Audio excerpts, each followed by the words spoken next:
This is problem 6-71, is on page 312.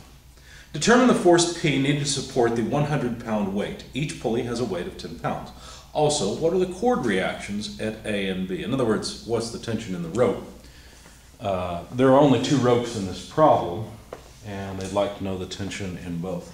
Anyway, the problem is set up as follows. We've got, well, should be a horizontal ceiling with a rope suspended that goes down to a pulley.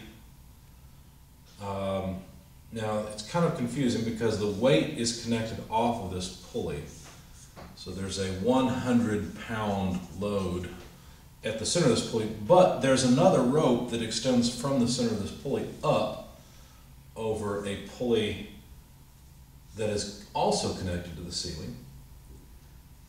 That rope comes down, supports yet another pulley that the first rope is draped over. And so the question relates to how much force P is required with this arrangement of pulleys and weights. To further complicate things, the weight of a pulley is 10 pounds, and that is typical of all three of the pulleys. And so point A is here, indicating rope A. They put a point B somewhere in here, and then a point C up here. The diameter of the pulley is given as 2 inches, and that is, of course, typical as well of all three pulleys. And we'd like to know the tension in rope A and the tension in rope B as well. So what we'll do is begin with a free body diagram of each of the pulleys. So let's start off with the pulley that's near C, and there must be some force Cy acting to pull up on the center of this pulley. There's the weight of the pulley itself, and then the tension in rope B acting on either side of this pulley, because we've got rope B draped over it.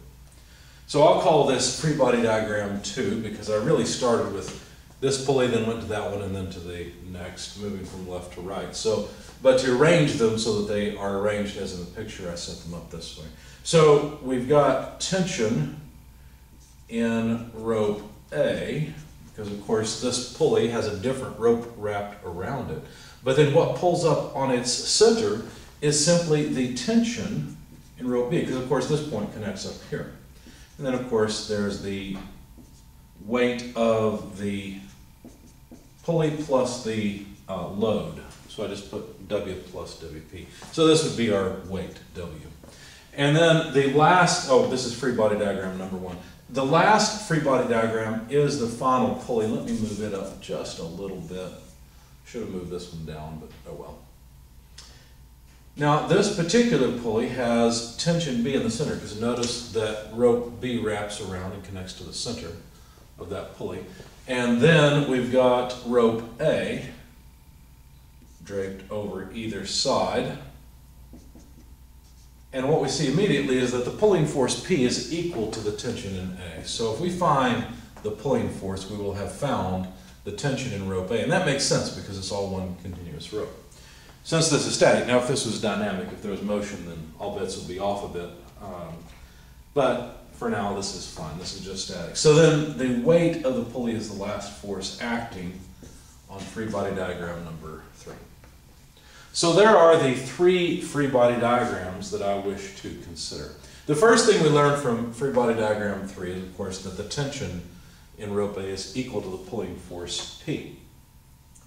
Now, the tension that acts up, in other words, summing forces in the vertical direction for free body diagram 3, let's do it this way.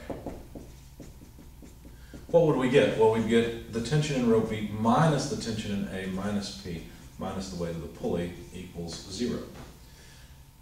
As I said before, the tension in A and P are the same thing. So if we rearrange this a bit to solve for the tension in rope B in terms of these other things, for these two terms we can simply write 2 times the tension in rope A, right? Because P and the tension in rope A are the same thing. And then add the weight of the pulley to it.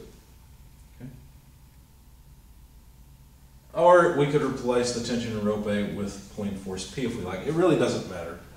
Whichever way we want to go is fine, because of course these two are the same. Now, that's what we glean from free body diagram 3. What about free body diagram 1? Well, free body diagram 1, if we were to sum forces in the vertical direction, what would we get? Well, we get 2 tensions in rope A plus the tension in rope B minus the weight of the pulley equals 0. And so what we'd have is 2P, substituting P for TA from here, plus tension in rope B equals weight plus weight of pulley. Now we already have an expression for the tension in rope B, so we could substitute that and simplify our equation. So what I'm going to do is, since I'm running out of space, I'm going to combine those two up here. Okay? So we'd write 2P plus, we need the tension in rope B, but that is 2P plus weight of the pulley equals weight plus weight of pulley. Now notice the weight of the pulley cancels nicely. And so what we end up with, we combine those two equations, let's continue from there. 4P equals the weight, because we can combine those two terms, and of course the weight we know is 100 pounds. And so what we've just discovered is that the pulling force required is 25 pounds, because of course 100 divided by 4 is 25. Now that allows us to calculate then the tension in rope B. Now I shouldn't have erased the equation I had a moment ago for the tension in rope B. It went like this. It said the tension in rope B is equal to 2 times the pulling force plus the weight of a pulley. So now that we know that the pulling force is 25 pounds, well that's what, 50 pounds, because 2 times 25 is 50, plus 10 pounds from the weight of the pulley. So the tension in rope B is apparently 60 pounds. So which rope has the larger tension? Well, it's rope B.